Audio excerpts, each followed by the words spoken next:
them. They have made thralls of soldiers and civilians both.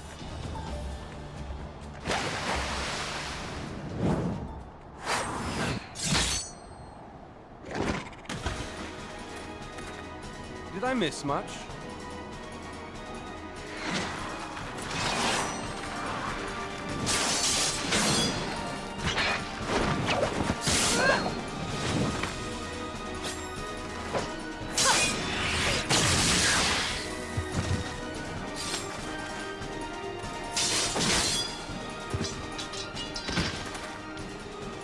So that is how you fight in the Far East.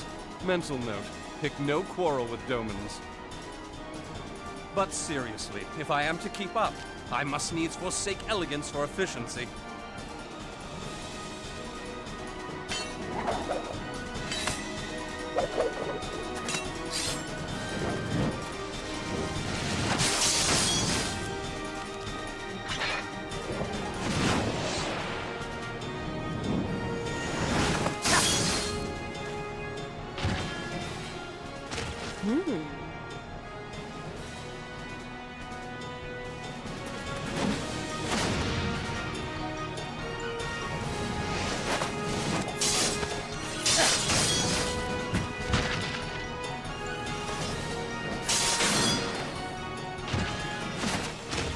To the Aetheryte!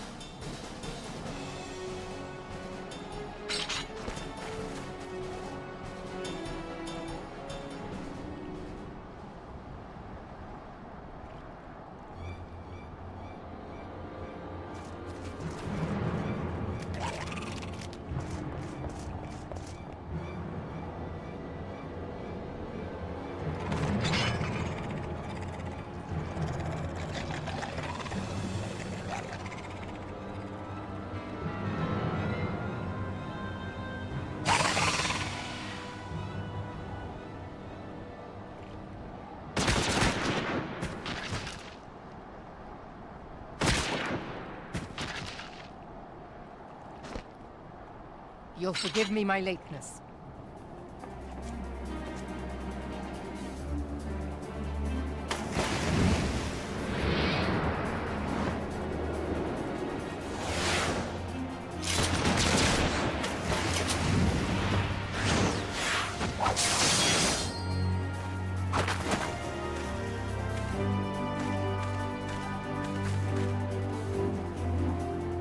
I've been something of a liability of late, I know. 'Tis high time I set about making amends.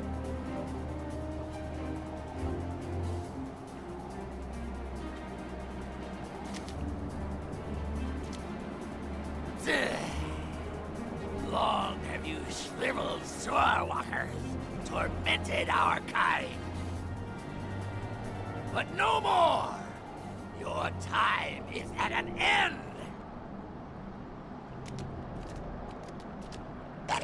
You shall perish with salt in your wounds and sea in your lungs.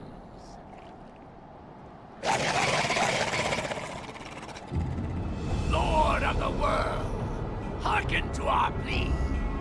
Lord of the world, deliver us from our misery. Do you feel that?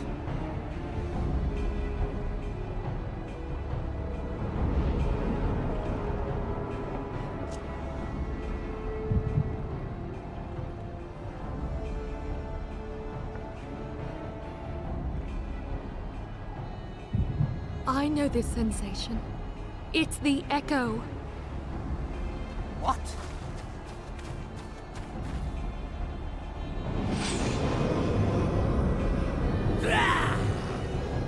Such power! It is transcendent!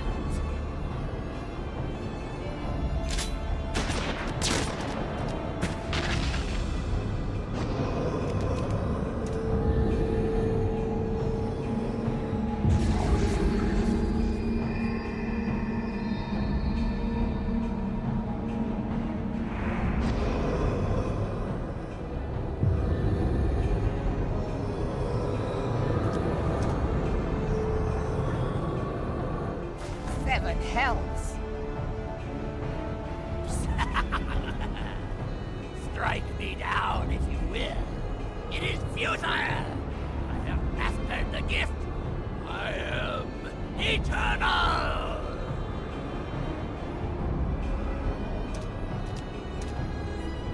Oh, mighty Leviathan, ruler of the seas, born of waters primordial, I offer unto you this frail flesh, that you might grant your faithful servants deliverance.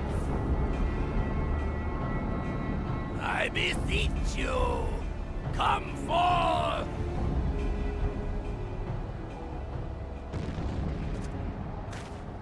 Die, damn you!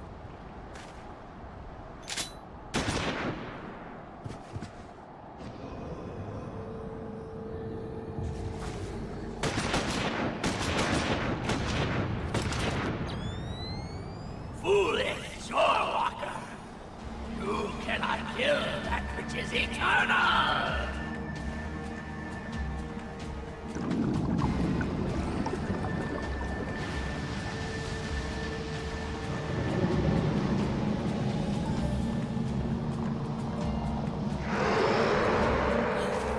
Heavens forfend. Damn it all!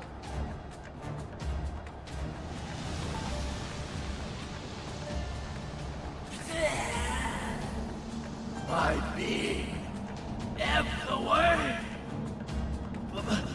It should by right be infinite.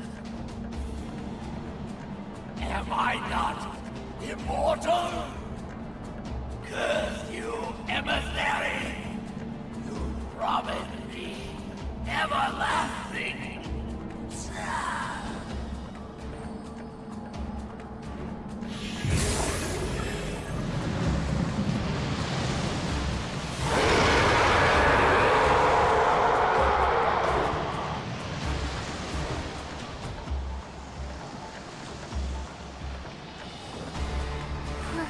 Where did he go?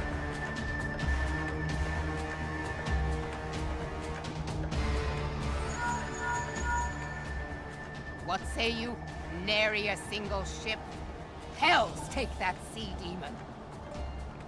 Gather the survivors and get to shore. Leave the wrecks for the pirates.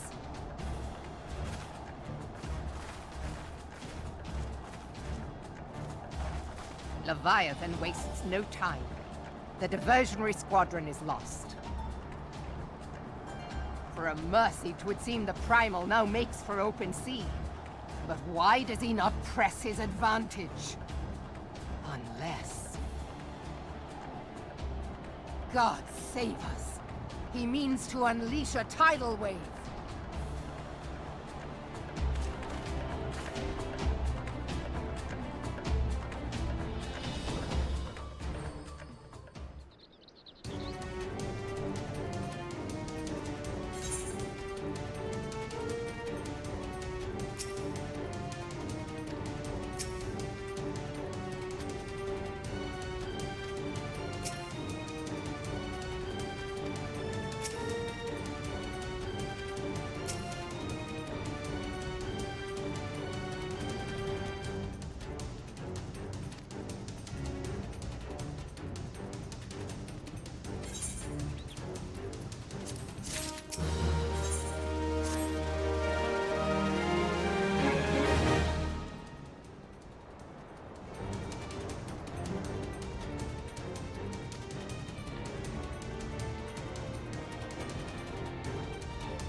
There used to be a hamlet beyond South Tidegate in western Lanosha.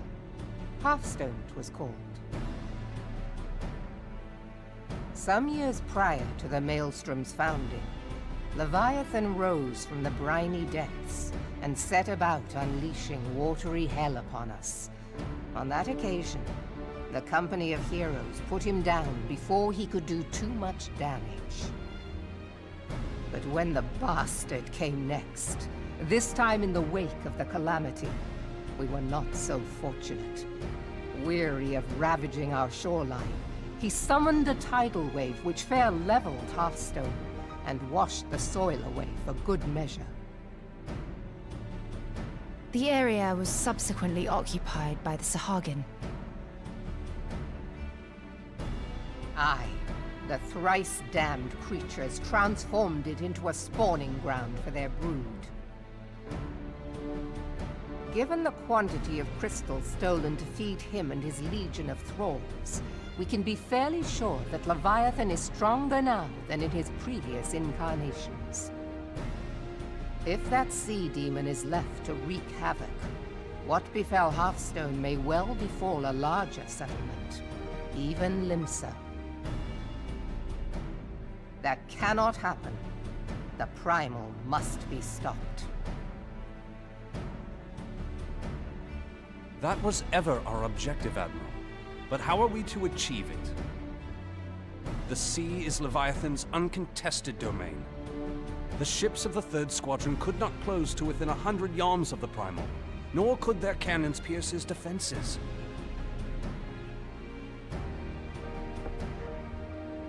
I have read the reports, Master Thancred. Our warships may as well have been bloody pleasure barges for all the good they did. 7 hells! Is there no way that we might strike back? The Company of Heroes defeated Leviathan, having first lured him into an inlet, but we must needs contend with him upon the open sea. It will avail us little to consult past experience.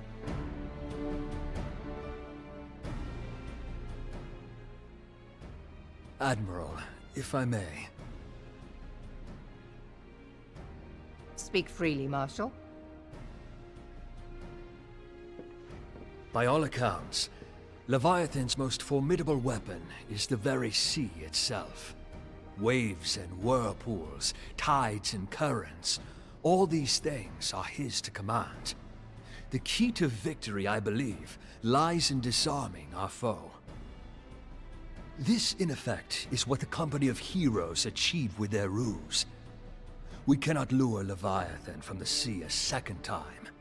But what if we could weaken his hold upon the element of water? I have heard of devices capable of such wonders. They draw upon the power of corrupted crystals, I am told. If mounted upon a ship, such a device might be used to prevent Leviathan from bringing the full force of the sea to bear against us, rendering him no more dangerous than any other sea serpent. Of course! Sid built a similar device to grant the Enterprise safe passage through Garuda's Tempest, did he not? Begging your pardon, my lady, but to give credit where it's due, this is something I heard from an old arcanist friend of mine. It makes little difference who thought of it first, so long as it works. Beg the specifications of this device from your friend, and I shall pass them on to our people at Naldic and Vermelis. But before we proceed any further, I would voice one concern. Piercing Garuda's defenses is one thing. Suppressing Leviathan's attacks, quite another. In matters of science, I am as a babbling babe, but I cannot well imagine that such a feat would be possible without a veritable mountain of corrupted crystals. The question being, do we have a ship big enough to bear such a burden? Mayhap not, Admiral, but two might. Recall you the tale of Mistbeard's greatest haul? It is said that he lashed 2 ships together, side by side, the better to bear his plunder. By your leave, we might attempt to repeat the trick. The gods know it would be quicker than building a new vessel. Mistbeard did this. Truly, Marshal, upon the subject of the Pirate King, you are as a scholar. Now, from what I have gleaned of these matters, the device will need to be in close and constant proximity to the target. To wit, we must lash our twin vessel to Leviathan. This in itself will be no small feat. Ramming speed will be required, but given the weight of the cargo, that will only be attainable with the aid of a towing vessel.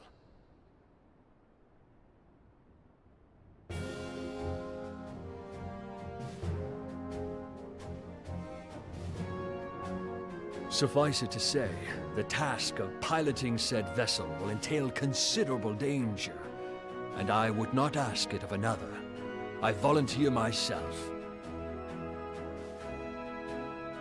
'Twill be dangerous for all involved, but we have no better recourse. Very well.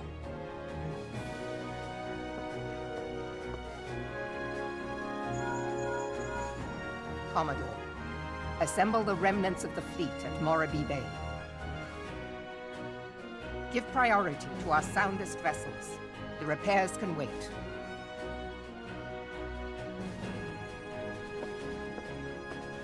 Storm Marshal Slafierson, command of the operation is yours. I want that twin vessel ready to sail post-haste. At once, Admiral.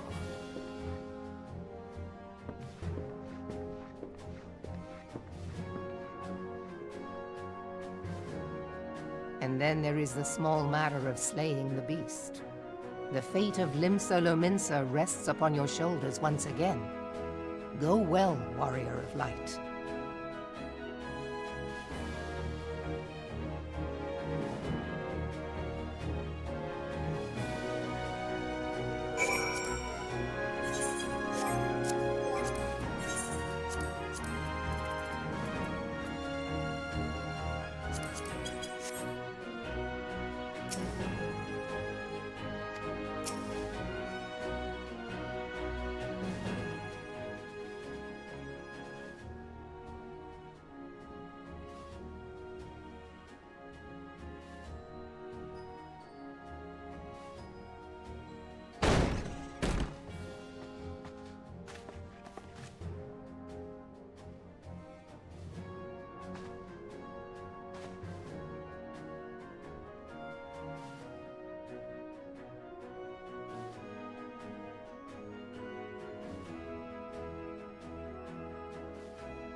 we Lominsons are sworn to strive, till sea swallows all, and swallow all it would have had Leviathan prevailed. That we still strive now, we owe in no small part to you. Not for the first time, you have delivered Limsa Lominsa from the wrath of a primal. Never has our nation known a stouter ally. On behalf of my people, I give you my humblest thanks.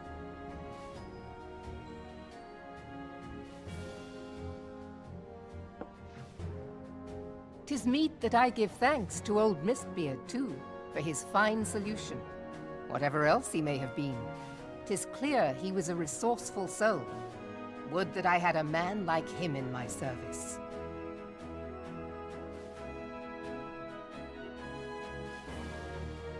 Before I set foot in these lands, I had no inkling that the people of Eorzea contended with such mighty foes. Suffice it to say, their existence came as something of a shock, as did the idea that they could be defeated. This experience has served to remind me of the vastness of the world, and the boundless potential of man. Though I am but a refugee in this realm, I would fain be of use to you in your fight. Know that I am tutored in one of the foremost combat arts of the Far East. It may seem outlandish to the Eorzean eye, but should any of your people care to learn, I would be pleased to initiate them. And I will see to it that they are grateful. I have no doubt that your knowledge and skills will serve us well. Besides, your art is not so outlandish as you think. Would you not agree, Master Thancred? Naught escapes your searching eye, Admiral. Few are privy to this information, but Limsa Lominsa is home to a certain secret fraternity. Its members are trained in a form of combat not unlike your own. By my judgment, it should not be beyond such individuals to adapt to the techniques I witnessed you employing with such admirable deftness. I am heartened to hear this. I too noted a kinship between your style and mine own, though it seemed to me that you fought differently in the beginning. I suppose I did. What can I say? I'm a man of many talents. Though you may labor to believe it, Thancred was once something of a scoundrel who fraternized with the criminal class in these parts. Yestola! You jest, of course. But for a chance encounter with Alphino's grandsire, he might never have left Limsa Lominsa, or received an education in Sharlayan, or taken up his post in Uldar, which is where he trained in the blade, lest you wonder.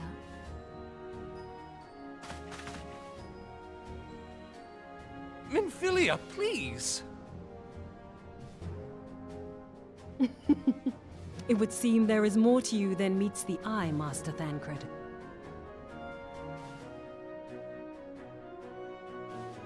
Lady Yugiri, I am told that you and yours came to Eorzea seeking permanent resettlement, and that many domins have since been engaged as frontier hands at Revenant's Toll. Moderna is many things, but a place of refuge it is not.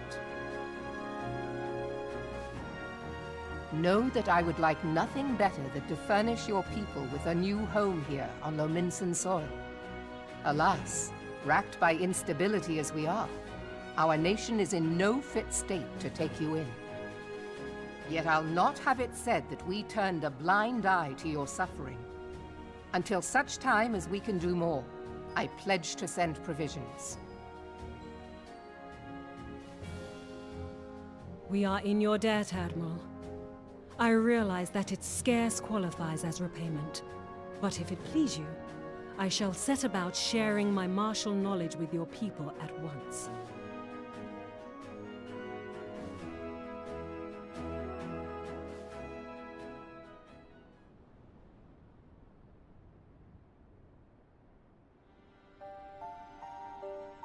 You wished a word in private.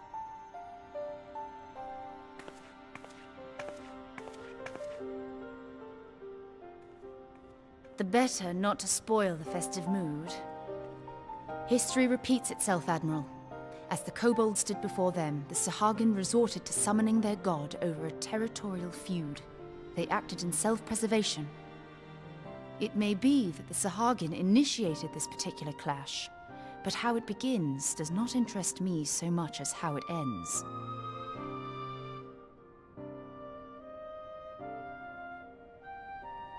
I have not forgotten our conversation, Y'ashtola.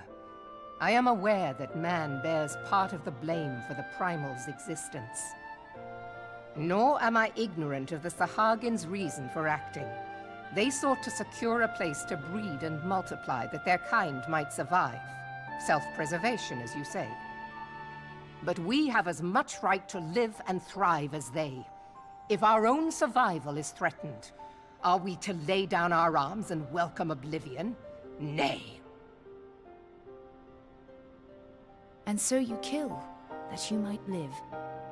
Yet if living is a right, then that right belongs to all peoples, be they men or beastmen.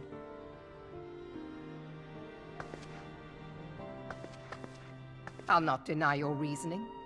But when a storm gathers, it falls to me to see my people safely through it. That is my duty, and I shall do it.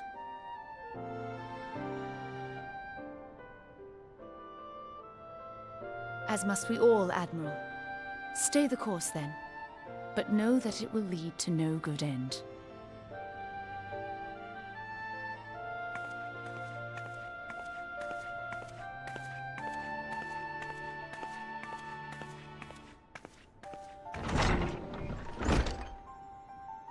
Man has ever put himself first and foremost. To justify his actions, he clads himself in the armor of righteousness, though it be a fancy of his own making. In this, mayhap the Garleans and we Domans are not so different.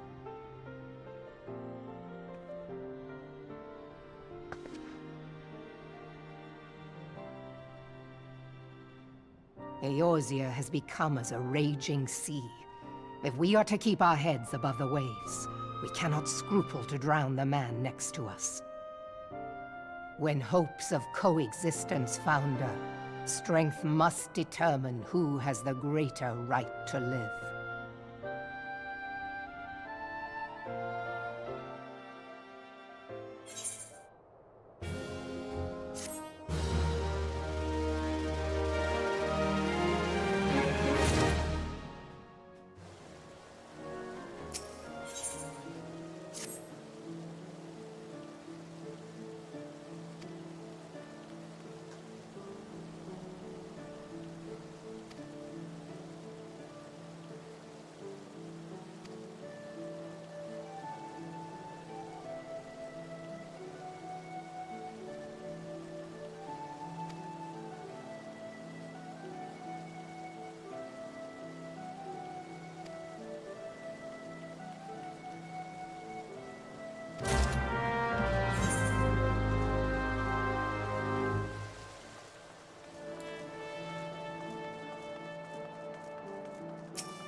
I have been reflecting upon the events which took place during our visit to Vilbrand.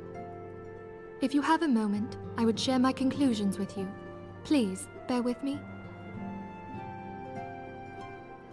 When the Sahagin Elder summoned Leviathan, he employed the power we have come to know as the Echo.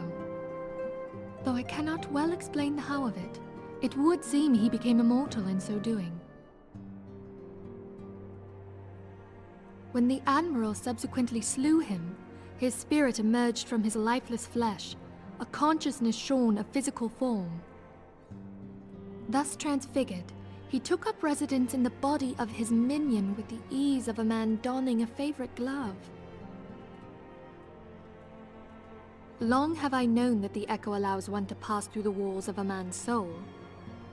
But never did I imagine that it could free us from our own flesh, nor less that our souls could then occupy the next corporeal vessel to take our fancy. It was of this that Elidibus spoke, an existence which knows neither cessation nor oblivion. And yet, though the Sahagin had mastered his gift and thereby become immortal, he was by no means invulnerable. As we both bore witness, he was ultimately absorbed into Leviathan. And the import of this observation? If the Asians' mode of existence is indeed the same, it can be inferred that they too are not invulnerable, that they can be destroyed. There exists a legend which tells of souls who are reborn upon the cusp of each umbral calamity, that they might stay the encroaching darkness. To most, it is but a fairy tale, yet recent events have given me cause to wonder. Could the legend in fact refer to the Echo? Much and more yet remains unknown, but I am confident that all will become clear in time. For the present, however, what matters is that the key to defeating the Asians may at last be within sight. With Urianger's aid, it is my hope that I shall fathom this matter ere long.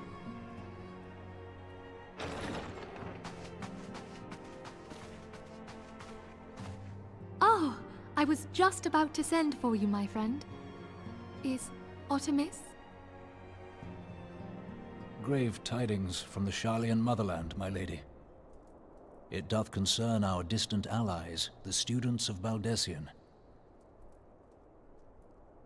What of them? My lady, the Isle of Val, which for many years hath been the Order's home, is no more. No more? Whatever do you mean? I relate only that which hath been conveyed unto me by our agents. An etheric wave of the highest magnitude was recorded in the region. Soon thereafter, 'twas observed that the isle had ceased to be. 'Tis postulated that a magic was evoked, like in power to Ultima. 12 preserve.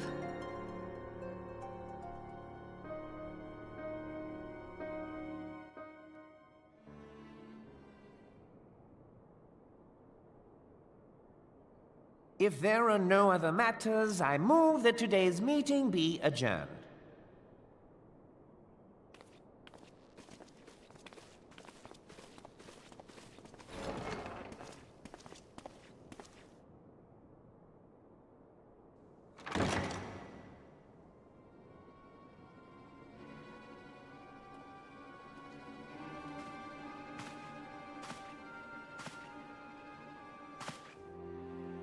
It is done, my lord. Forgive my impertinence, my lord, but these orders, I am uncertain as to what end they serve.